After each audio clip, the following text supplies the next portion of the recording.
Julia, dites donc, vous bossez ce matin, Oui. vous avez repris votre tablette. J'ai bien fait de venir ce C'est week-end. bien, vous n'êtes pas levé pour rien, on est content.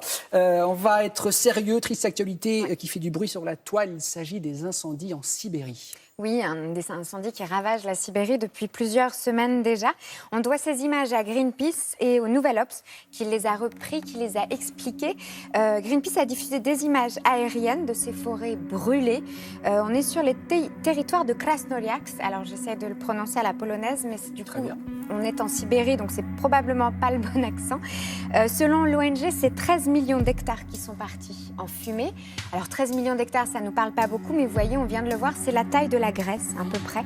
Les chiffres de l'État russe sont très différents des chiffres de l'ONG de Greenpeace. Évidemment, l'ONG dénonce le manque d'activité du gouvernement, le manque d'activité, de réactivité. Il existe en ligne sur le site change.org une pétition pour forcer le gouvernement à changer une loi. Cette loi lui permet de ne pas réagir. Tant qu'on est dans une zone inhabitée, le gouvernement a le droit de ne pas...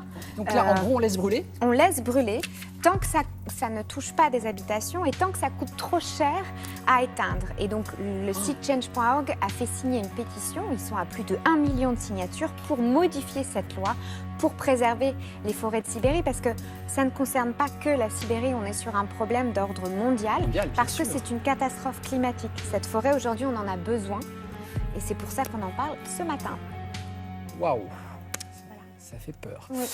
Merci beaucoup, Julia. Merci. Pardon, Laurence ? Non, je pensais que c'est dommage parce qu'il y a aussi des gammes cosmétiques qui sont issues de plein de trésors qui viennent de Sibérie et qui ont débarqué chez nous il y a 3-4 ans à peu près et qui sont des gammes dans des rapports qualité-prix et de qualité tout à fait intéressants. Donc il y a des trésors aussi partout dans le monde en cosmétique, donc sûrement là aussi. Remarque judicieuse.